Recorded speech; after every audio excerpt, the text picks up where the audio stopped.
It's the final week of the regular season, Brian. Week number 17. We made it. It's been a long season, but also feels like it kind of flew by, and now we get the best week of the regular season. The craziest week, that's for sure. It's Walid. I'm here with Brian, Occupy Fantasy DFS podcast, and we're here to discuss the Week 17 main slate, which is going to be 15 games this Sunday, with a lot of players that you probably have not considered once at all in DFS that will be all over your lineups. Dude, yeah, it gets pretty crazy here in week 17. Some of the teams that have things to play for, you'll see those normal fantasy studs at the top of the leaderboards. But Mhm. Wally, here's a taste of some of the guys in week 17 that finished as top scorers. At running back, we had C.J. Anderson, who was the ultimate proof that running backs don't matter. Alfred Morris, Zach Zenner, Kenneth Dixon. At receiver, we had your everyday studs like Zay Jones, Brandon Powell, T.J. Jones, Dontrell Inman, Antonio Callaway, Cody Lattimore, Kendrick Bourne, and then at tight end it was even worse. Blake Jarwin, Levine Toy Lolo, Luke Stocker. Like these guys were DFS relevant and probably important to have in your lineups in week 17. And this is the case every year, so we're gonna have some of these same guys to talk about once Sunday rolls around. And we've discussed this before. It's definitely a preseason feel to it. So for those that have been with us through the preseasons, you kind of get the importance of like last minute information and really tracking these beat writers to get as much intel on who's going to play as much and what the expectations are. Right. So it is very similar to preseason in that manner that in addition to our normal projections, our normal model values, you're going to have to take a lot more subjectivity into account than you normally would just because of the fluid news situations. And Chris, our NFL writer, is going to do an excellent job of doing this in our daily plug where he'll highlight all the situations that you need to monitor throughout the weekend. Totally. And we're recording this Thursday evening. So in the next 48 to 30, I'm sorry, 48 to 60 hours, we will get a lot of news. So be sure to follow us at Occupy Fantasy, read the daily plug, the updates throughout, and stay on tap. So, we know the betting markets are as sharp as they come as far as getting access to information. So let's start with kind of the typical, right? The largest favorites, highest implied totals, and talk about the huge drops in implied totals that we've seen. So the Patriots are 16-point favorites against the Dolphins. No surprise there, as the Patriots actually have something to play for. We have the Saints, who are 13-point favorites at Carolina. Green Bay gets 12.5 at Detroit. Dallas gets 11 points at home versus the Redskins, and the Chiefs will get 9 points at home versus the Chargers.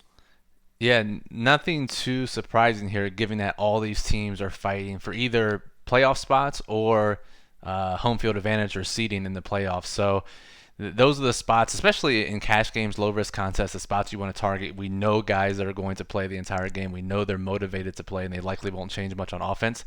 And that's what you see here with some of these bigger spreads and bigger team totals. From one, two, three, four. So four of the five are teams Mm-hmm. that are just battling for seeding, where Dallas is trying to get in any way possible. And the highest implied scoring total of the slate, the two games involve four teams that are out of playoff contention. We have the Cardinals and Rams at 49 points, and the Falcons and Bucks at 48 points. No real surprise here, as these are kind of four offenses that we've seen up here before. Right, exactly. But this is where Week 17 gets tricky because anything can happen with these four teams. The Rams have already Mm, hinted at resting starters. Kyler Murray may not play.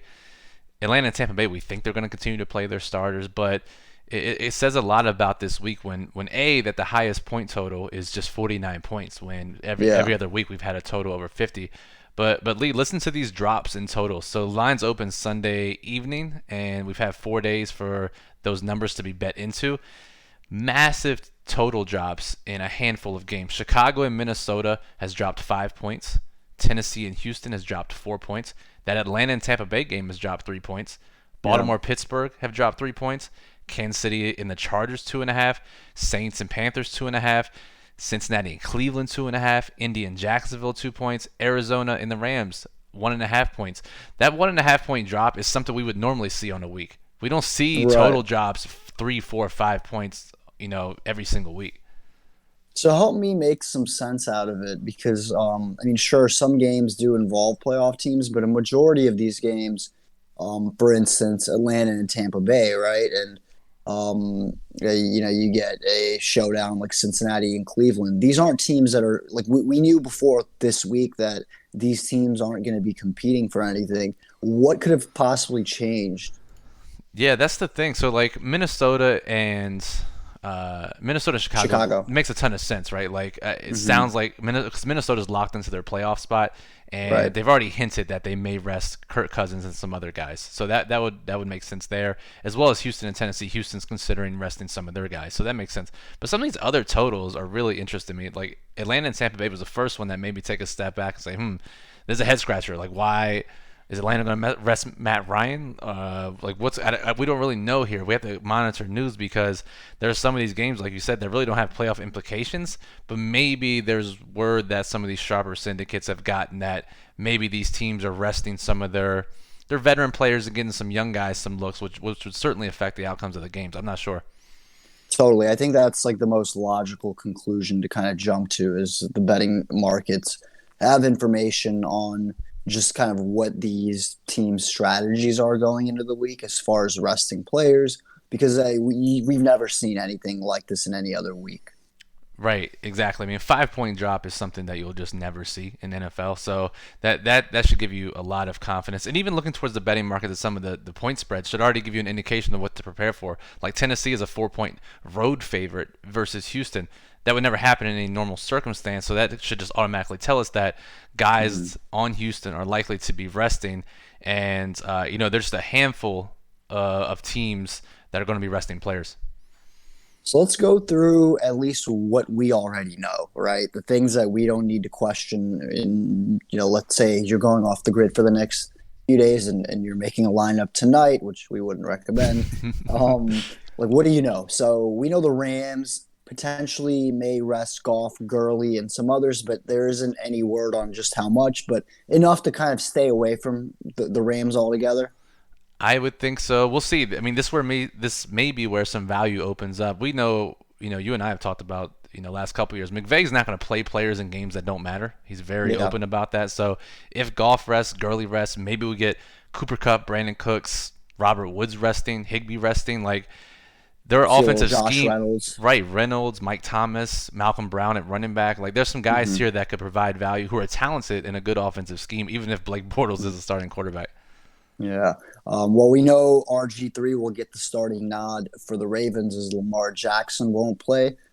Same with Mark Ingram. Yep. Anyone else on the Baltimore side that you feel good about, like they're not going to touch the field or not worth playing? I don't think they'll play Marquise Brown. I don't think they'll play Mark Hmm. Andrews. Those Yeah. Lamar, Especially with just him battling through last week, getting dinged up. right? That's what I'm saying. Any guy with any type of ailment should be rested in this game. And Hmm. the betting markets have already indicated this, where it opened at a 3 point spread before Ravens clinched. Now it's basically flipped. Pittsburgh's a favorite. So I think Lamar and Ingram won't be the only guys resting from Baltimore side. So both Buffalo and Minnesota pretty much like locked in their seeds, or they don't really have much to play for. Playoff teams, safe bet that their starters won't play the entire game. Yeah, Mike Zimmer is naturally being a football guy and being coy about Yeah, the whole situation. We're going to play to right. win, blah, blah, blah, blah, blah. But Buffalo, they said Josh Allen will play and their starters will Hmm. play, but he also said that Matt Barkley will also play. So we don't know how much. Right. But basically, this is a situation where you just want to avoid the starters and probably the backups too, except for one guy who we'll talk about in the underperforming receivers list. But this isn't preseason where we're looking to get a guys a half a game. When there's 15 games and guys aren't playing the whole Right. game, you just ignore that entire setup. Exactly. Hit the little X button, Yep. and that's what I love about the Occupy model, right? You can sort by teams, and hey, eliminate half the teams that will have no relevance, and then dig into the teams that Yep. you can find value into. And then Houston, I mean, they seem pretty locked in. As much as we love D Watt and D Hop, probably irrelevant this Sunday. Yeah, Hopkins is not practicing with a quote unquote illness. Watson has Hmm. a tweaked back, and Kenny Stills is resting. Like the betting market says it all. Bill O'Brien can say all he wants about playing to win, but Vegas and offshore books have already indicated that they're not playing to win this game. All right, well, let's jump into the final edition of the underperforming receivers for Week 17. Now, keep in mind, situation and just kind of playing time updates aren't included here, so be mindful with any developments. But we have a large like list of guys that have been underperforming heading into Week 17. Right. No, that was a good way to preface this because there are guys who could see less playing time, and there also might be guys who could be added to this list. So be sure to keep an eye on the daily plug because there could be part-time players who have got an opportunity when they've been on the field, but may not have had enough to qualify for this list. But if we find out they're starting or getting significant playing time, they could be great plays as well. And the first guy that fits that mold for me is Robert Foster. Hmm. Last 3 weeks, he's expected to have scored 18 fantasy points, which isn't a lot, right, over the course of 3 games, but he's actually scored zero. He literally hasn't caught a Yeah. pass. But if Buffalo is truly resting their starters, a deep threat like Robert Foster could be getting a ton of work. So I think he's one of my favorite plays from this list. But in addition to him, we have guys like John Ross, who is the number one underperforming receiver of the week. Last week he had, I mean, just insane numbers: 283 air yards on 13 targets against the Dolphins, just insane. And then James Washington, Allen Robinson. Actually, before I don't want to run through this entire list. Sure. I'll name these guys really quickly. So we have Robert Hmm. Foster. I just want maybe a one sentence thought from you on playing time or what they. So Robert Foster is the first guy for you. Sorry, my I forgot to turn off my do not disturb, and my sister has called me twice in the last few minutes. Um, but you were saying Robert Foster, right? Yeah. So Robert Foster, just to reiterate, has been expected to score 18 fantasy points based on his volume. Has scored zero. Should see an extended role with the starters taking it easy. So he's a guy at the top of this list. But I'm just going to Mhm. run through and name all the players on the underperforming receivers list and just have you comment on their playing time or expectations, maybe. Okay. Sounds good. All right. So we got Robert Foster, and then we got John Ross, who had 283 air yards last week. Hmm. The king of air yards, and yeah, he's been back healthy, and I mean the Bengals have had nothing to play for quite some time. So, Right. and Tyler Boyd, is he? What's his health situation looking? He was a little banged up in and out of the game last week, but he's supposed to Hmm. play. So, but again, Yeah, Ross did all this with Boyd on the field. So if Boyd is right. limited anyway, it helps them even more. Exactly. Okay. James Washington for the Steelers against the Ravens backups. Yeah, that's one with upside. You know, he's a guy that like look, we this quarterback situation in Pittsburgh is horrendous. Only worth considering in high risk contests, but he only needs two, three catches to kind of hit on value. But once again, like you can't trust like even like 100 player leagues, I would stay away from him. Yeah, only in the highest risk of Mm-mm. contest. All right, two guys from Chicago: Allen Robinson, Javon Wims. Chicago's eliminated, so this is a situation to keep an eye on too. Totally. Javon Wims, I mean, he is. I think he's $3,000 on DraftKings, so essentially a free space, right? Yep. Allen Robinson, you're gonna have to pay up. As much as I like, I mean, look, this is a guy that has had double-digit targets in 4 of the last 5 weeks, and when he's more than capable of getting you 20. In fact, I think for last week he had 4 straight 20 plus point performances. Wow. No reason to not think he can replicate this against the Vikings backups, but Javon Wims is a free space. Yeah, I like that call a lot. Okay, so Dallas has two guys, Michael Gallup, Amari Cooper just missed, but with all this about Dak needing to get painkillers last week, it really Yeah, just confirmed what our expectations were about his shoulder injury. Do you think we're out of the woods just yet with the Dallas passing game? we're definitely not out of the woods. There is some concern as far as what kind of how capable he is of getting the ball downfield.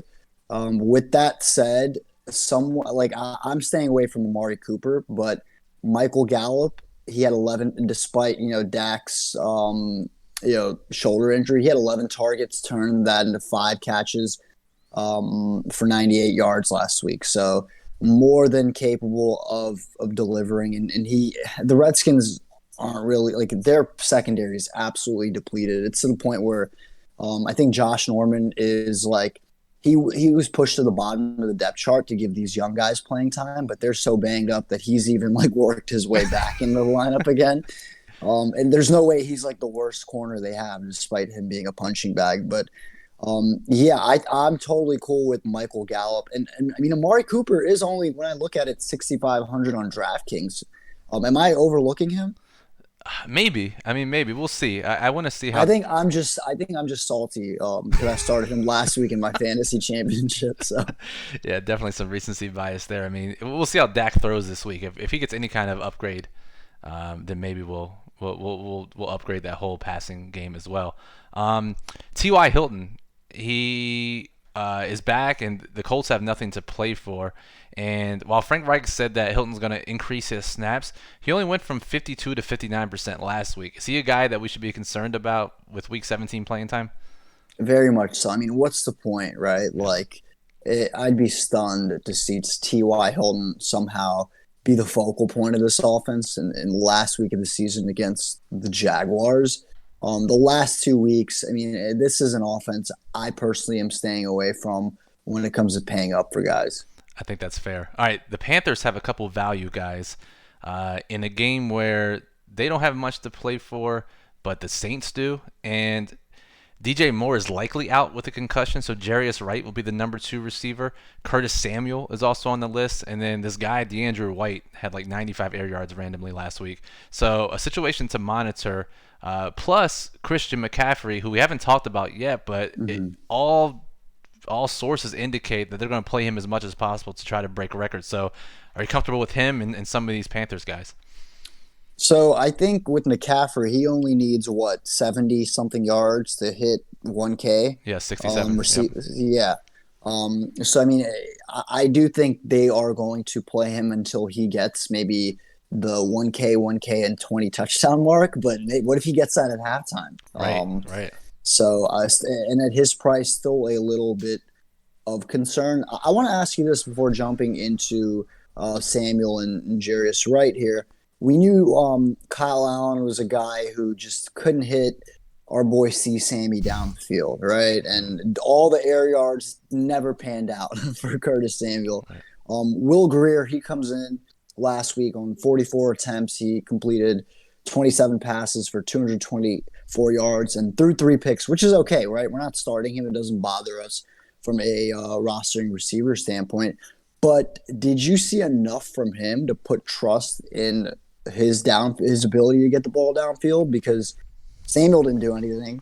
I know. Yeah, he had I think Samuel had 5 of those 44 targets, but some of the hashtag film guys on Twitter were talking about Greer's stat line and interceptions not necessarily being indicative of how poorly he played, because they got behind early on some punt returns and some interceptions, and from that point on, the Colts just played too deep and just let everything go underneath. That's why a big reason why McCaffrey had 15 receptions. So I guess that same potential pitfall is here too against the Saints, where they could get down early, but a lot of his interceptions and his poor passes were a result of the Colts just not letting anything get behind him. So I'm not completely concerned about Will Greer, but I think this list has helped us enough this year that we can probably trust it one more week.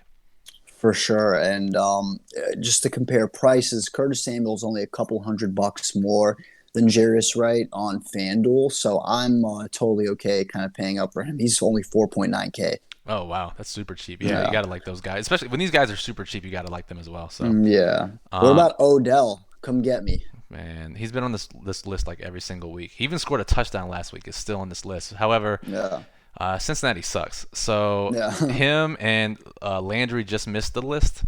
So how about a little sneaky Cincinnati-Cleveland game stack with John Ross, Odell, Jarvis Landry? I like that game. Yeah, I mean, Freddie Kitchens will still be calling plays, so probably for worse. But then again, like, he'll probably be, in his eyes, he's still trying to win this damn game. And go into, I guess, his next job, trending upward. So, no, I like that as a sneaky game stack. They have an implied total of 23 points, and the Bengals are expected to kind of keep pace. This isn't like one of these, 8, 9 point favored Right. teams. That's true. Yeah, that's probably one of the better game stacks I think of the entire week.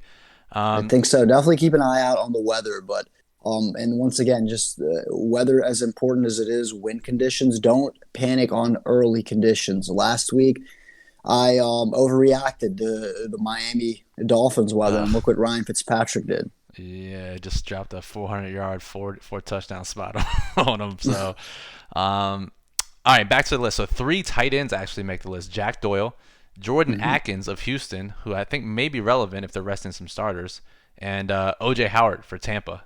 Yeah. I so you got to talk to me about Atkins, right? Because the other two guys I really like, and I know the two guys as far as what they're capable of producing when the targets are there. I don't know much about Atkins. Yeah, so he's been roughly playing 60% of the snaps this season, pretty much every game, pretty consistently, running behind Darren Fells, who's been their tight end one. But if Fells rests, or even if he doesn't, Atkins is going to get a lot of run in this game, especially Yeah, if they rest DeAndre Hopkins, going to open up a ton of targets anyways. And if you look at Atkins, even though he's played this kind of part-time role over the last 3 weeks, he still has had 139 air yards on 13 targets and has only yeah. converted 6 of those for 56 yards. So for a tight end to even come remotely close to this It's list should say enough about Atkins. And I imagine he's like min price on both sides. Yeah, exactly. It's a free space play, and he last week was actually the only game of the season where he didn't record a reception. So he's been involved. It's you don't often see a backup tight end getting 1, 2, 3, 4 catches like week in week out. And he's put together some solid like backup tight end games. So if there's any indication that Darren Fells will not, play a full body of work, then yeah, you gotta like Atkins for the minimum price. Yeah, there's gonna be a lot of minimum price guys. And in fact, this week you can probably even lower your salary ceiling or floor to $1,000 or less left over, or $1,000 or more left over, because the Yeah, optimal lineup's gonna have guys that are min priced and not use the entire cap. So something to keep in mind. exactly. Definitely something to keep in mind. Most folks, when they make lineups, that like, it's easy to naturally fall into. Oh, I'm not using all my money. Like if I'm leaving, like even when you leave like 400, 500 left over, your natural reaction feels like, am I not being as optimal as possible? This week, more than any week, that does not hold true.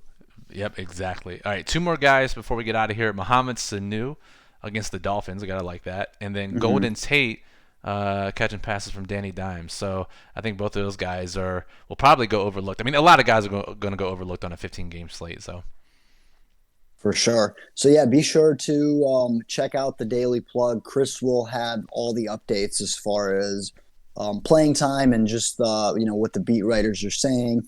It's going to be a lot like preseason. We said it before. We'll say it again. Just having guys that will be on the field for as many plays as possible. The opportunity, right? Like forget skill, but just having the opportunity to kind of capitalize on hitting value is going to be massive. yeah, just it's gonna be a lot of guys you're not used to playing. So channel your inner NFL preseason DFS. Don't have any bias towards the names we've played for 16 weeks, and be Mhm. flexible. The guys that are great plays on Friday may not be the best plays Sunday morning. So even inactive list, this is one of the biggest weeks for inactives in Sunday morning news. So just be flexible throughout the weekend.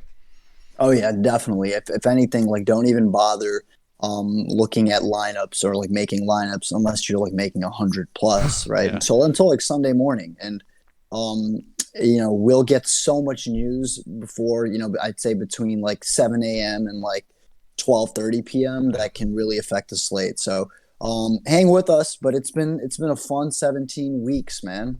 It has been fun. Well, you haven't been here every week, but the weeks you've been here, it's been fun. Yeah. So, what do you think? We're gonna do any playoffs? Any playoff prediction or any DFS playoff podcast? You think? I think we should. I definitely think at least for the first 2 weekends, right? Yeah. When we do have kind of larger slates per se, and Yeah, I'm curious to hear from the Occupy fam, like what sort of playoff contests they're in. I know you've done one where it's pretty neat, where essentially you kind of build a roster every week, but once you use a player, you can't use them again, and that goes until the Super Bowl. But I'd love to hear what kind of contests do you guys participate in with maybe some of your fantasy colleagues. Yeah, and if you're interested, I might run one of those contests for Occupy followers and members and stuff this year too. So if you have any interest in that, reach out to us. You know how to get to us. Let us know. But yeah, playoff fantasy football is also super fun with a variety of contest types. So we're looking to hear from you what you do and if you'd be interested in playing with us. And I won't hold you to it here, but let's throw out some Super Bowl predictions. I'm gonna say it's gonna be the Saints and the Ravens in the Super Bowl. Ravens win by a touchdown in Miami. Oof. I Yeah, am going to. Oof. Okay, so can I throw in a caveat because I'm yeah. going with your exact prediction, and like we didn't discuss this before, but I think it's going to be the Saints and the Ravens. But if it isn't the Ravens, I'm taking the Chiefs. So, I know, and I um, kind of want them to win it too, just for Andy Reid and Mahomes and all yeah, them. But if they have to go 2 games on the road, it's gonna be tough. yeah, exactly. But it should be a fun postseason. We'll be here with you guys. You know where to find us at Occupy Fantasy, and yeah, be sure to stay up to date with kind of the news as we head into Sunday. Good luck.